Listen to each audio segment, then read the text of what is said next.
kita perbaiki.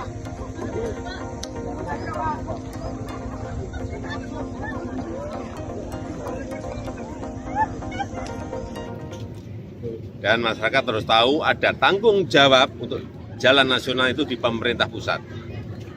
Jalan provinsi itu ada di gubernur. Jalan kabupaten itu di bupati dan wali kota. Tetapi ini karena memang sudah lama, ya akan diambil alih oleh pemerintah pusat. Ya. Tahun ini pemerintah pusat khusus untuk Lampung akan mengucurkan anggaran kurang lebih 800 miliar untuk 15 ruas jalan, termasuk ini.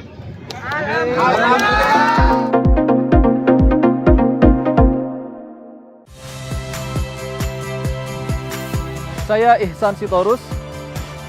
Saksikan program-program Kompas TV melalui siaran digital, pay TV, dan media streaming lainnya. Kompas TV, independen, terpercaya.